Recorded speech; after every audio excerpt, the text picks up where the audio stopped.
thank you, and I have to declare a conflict on the second half of K1 and K2.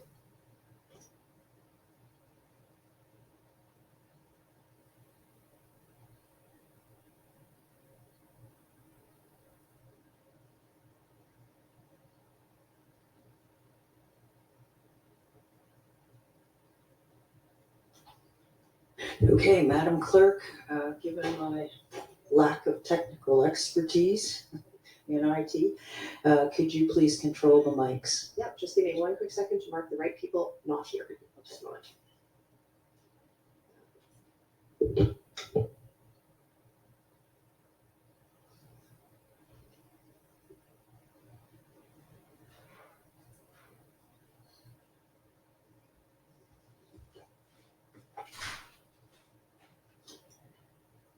Are you okay?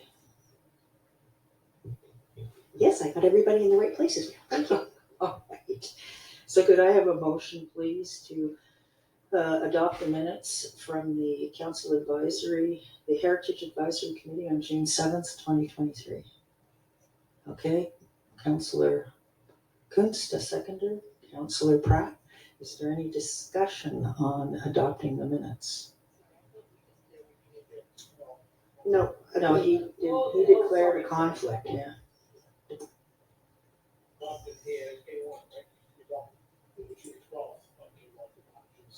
you adopted the council process committee, but not the heritage, so we're doing them separately. Thank you.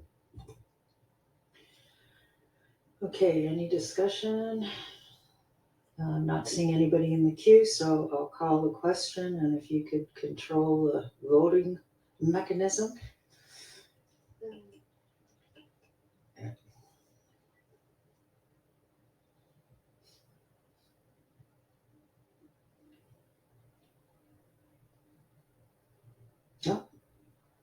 And that carries with Mayor Woodward, Councillor Martins, and Councillor Ferguson absent. So I guess that would be unanimous, sort of. All right. And then we'll move now to K3, which is the recommended motion from, pardon? K2, sorry, yes. K2, no, K2. The Heritage Advisory Committee recommended motion that council consider a public input opportunity. Could I have a mover for that? Madam Chair, you may wish to express that in the positive or negative. The council proceed with a public input opportunity, or the council not proceed with one. Oh, the council proceed with a public input opportunity, absolutely. I guess you need me to move that then? Okay, so I'll move that. Is there a seconder for it? Councillor Kuntz seconds. Okay, any discussion? All right, Councillor Bailey and then Councillor Pratt. I've got to ask, I've never seen this before and I don't know, why is the Heritage Advisory Committee recommending a public input opportunity on this? I don't get the heritage aspect of it. Sorry, is this normal operating procedure? Has it been done before? Can I get some clarification from staff to the chair, please? Okay, Mr. Backen. We understand the original recommendation came from the Heritage Review Panel that recommended it to the Heritage Advisory Committee, who's making the recommendation up to council. The ability of committees or subcommittees to make recommendations to council is fairly broad. It is certainly something we've likely seen at some point in our history, but it's not something one sees every day, which might be what you're looking at. Their rationale for it, I think, would be to be dependent upon their feelings and their view of the matter. They're simply providing their advice to council, again, through those two steps. It's up to council to determine if it's going to provide some assistance to the council as a whole. Where I get confused on this is on development, not heritage. And from what I understand about heritage is if you want to protect a building, you protect the building or that kind of stuff. But I'm not getting where they're protecting anything here. This is a new development. Correct. The matter is in what's called a heritage conservation area, that has a heritage design panel that is overseen by the Heritage Advisory Committee. That's why they have an opinion on the matter, but it is their opinion that council's considering. Council has a complete unfettered discretion in this, having been familiar with the application and being familiar with its background in terms of what they think will add value to their decision-making process. So they're making a recommendation to the committee, the advisory committee they report to, and the advisory committee is saying council has the right to ask for this as well. And I would note they said consider. I wouldn't draw it's a black and white recommendation. They're simply saying the council should consider this as part of the process. The motion before you is to proceed with, but it could have equally gone the other way because it's simply their recommendation. The council consider it. Yeah, having never gone through this before, it's I can see if this was dealing with an existing heritage building, but this is building building something new. And even if it's in a heritage area, how do they have the jurisdiction to go and sit there and say, this can be built in here and this can't be built in there? I'm sorry, I'm unfamiliar with that as hell. Okay, Councillor Pratt. Councilor Bailey, did you want to answer your last question? So it's the age-old challenge with any committee, whether it be this committee or any of the committees, in terms of their advisory to council. So they are within their jurisdiction, if you will, to be providing advice to council, but it's up to council to determine if that advice is helpful in the totality of the policy issues they're considering. So advice is different than direction, and I think what you're concerned about, are they providing direction? No, they're advising, and in this case, the advice is to consider. The motion before you, however, is to proceed. Thank you, because I was going to ask for clarification on that similar vein. And without knowing the full details of the application that we might see, would it trigger an OCP amendment and therefore require a public hearing after first and second? Do we know? Through the chair to Councilor Pratt, no. So the mixed use development as we know it to be, if that's available online and everything like that, wouldn't require any form of public engagement once it was submitted to council. So again, depending upon the specifics of the application, so if there was a variance, for example, as to height, which we've seen in the past, that would trigger. But if one were to actually design a structure that fit within the compartmentalization of the bylaw itself, of the Fort Landing Community Plan, then that would not in itself trigger it, but there may be other things that could, as I use the example of the variance. And it's Mr. Richardson's and my understanding that the nature of this, as we've seen it to date, would not trigger that necessarily. And that is something that depends very much on how the application, or if the application proceeds. Okay, that is an interesting one, because obviously there's certain applications, we've dealt with some of them today, that theoretically meet the guidelines of, the OCP, the RGS, don't require amendments, but conveniently will put forward a public engagement process on those, but not others. Obviously, and again, lots of history to catch up on, and I've been doing my best to do so. With here, it's an interesting one because it's been available for people to see for a while, as I understand. It's gone through a few rounds. We know the feedback that it's received, and I'm assuming if it was going to come back and it was following the prescribed guidelines, that would mean it's probably responded to a bunch of public feedback that it's received already. So yeah, I am a little bit torn on this, but I'm assuming there'll be some other questions or queries on this, so I'll wait to make my decision as well. Okay, Councillor Kunst. Yeah, so it's interesting. It was this council that actually voted on who actually sits on these committees. The Heritage Advisory and the Heritage Advisory Committee received recommendations. We know that Fort Langley is very passionate about their community. It is a heritage conservation area. And I just think, why not hear from the public about this? So I guess I would be in favor of this. But I mean, we've have asked for them today. We just did that a few agenda items ago, where we want the public to have an opportunity to have their say. And I think that Fort Langley would appreciate that opportunity as well. Okay, Councillor Bailey. So I'm wondering why there's no information on this.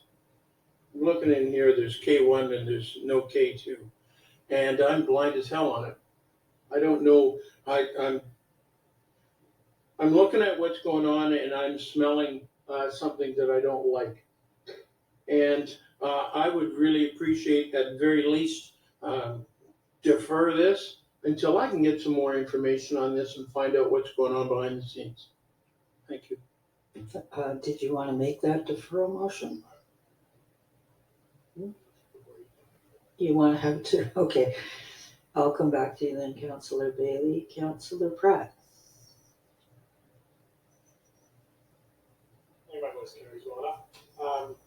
I think another question I would have in this one is that there's two other applications also in heritage conservation areas that are coming out of this committee that are not, or have not been referred to us to consider a public input opportunity for.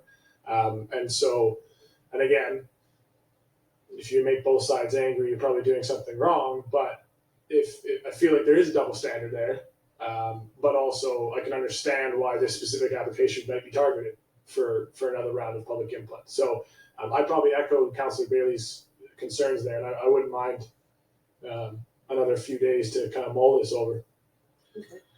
Madam Chair, just to clarify one of the questions, which was, this is a recommendation coming from the committee itself or from the subcommittee to the committee, and it's contained in its minutes. So on page 2, It would be item K1, page 2, 3, and 4 includes the information from the Heritage Advisory Panel. that's what all we have to go on in terms of their minutes, because they're an independent body that staff support but do not have a seat on. And in the case at hand, then, just so we're very clear, the motion made by Councillor Richter and seconded by Councillor Kunst was that council proceed with a public input opportunity for the Glover Mary Church development in Fort Langley. And as was stated, that was distinct from other applications which are not having that advice. Now, what the underlying root cause of that is all we know is that is their opinion in terms of the council consider, emphasis on the consider what they want to do with it, not that we should or shouldn't, simply the council turn their mind to it. Mr. Backen, do we know when the application is coming forward to council?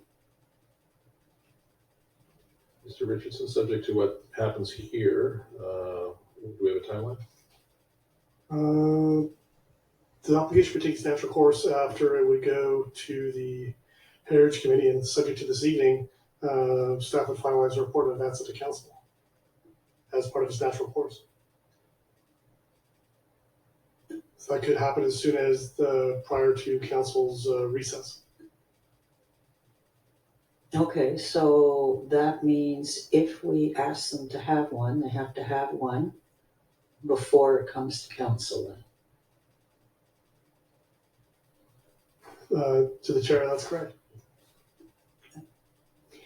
Councillor Kunst? So can we defer this until people have a chance to see the plans? Is that what we're talking about? Again, the application has been through some level of public input, some public process. This is kind of at the end of that. Not that it can't be done what you're suggesting. It's just going back to the committees where they're fast looking. They're saying you may wish to consider doing this again. I would suspect that's because I don't know this, but I would suspect it's because there's not unanimity on the committee or the subcommittee itself. Right. Now, I sit on the Heritage Advisory Committee, and I can tell you that it's very thoughtful. People are very thoughtful about what comes across the table. So I don't know what you're smelling, Councillor Bailey, but it's not.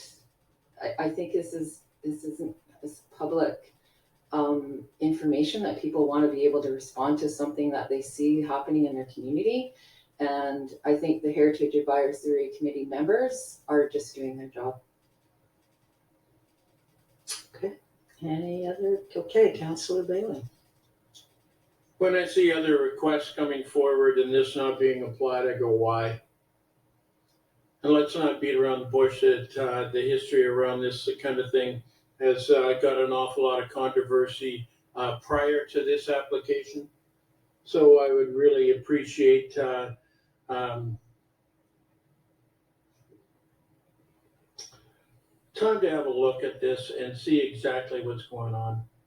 I didn't have the opportunity of sitting on the Heritage Advisory Committee, and I'd sure like to find out why they're making this singular recommendation rather than the other two. Councillor Van Popten. So I was elected to help speed up development, not hold it back. In this case, there has been opportunity, and this is just an additional piece. And so for that reason, I won't be supporting public input. Again, sorry. Are there any other comments, questions, motions that you'd like to make? If not, I will call the question on the council provide a public input opportunity.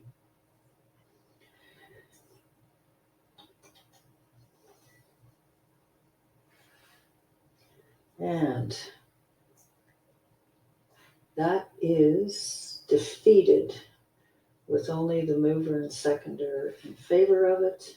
Councillor Bailey, Councillor Rint, Councillor Van Popten, and Councillor Pratt opposed. Okay. And then item K3, the council approve the Heritage Advisory Committee terms of reference as amended. See attachment A.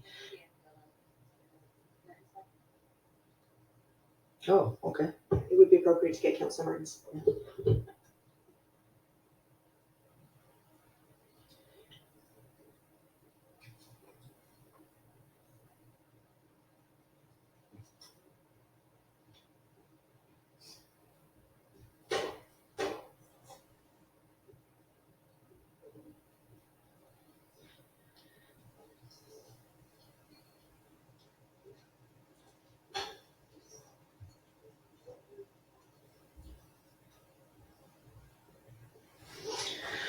Okay, so we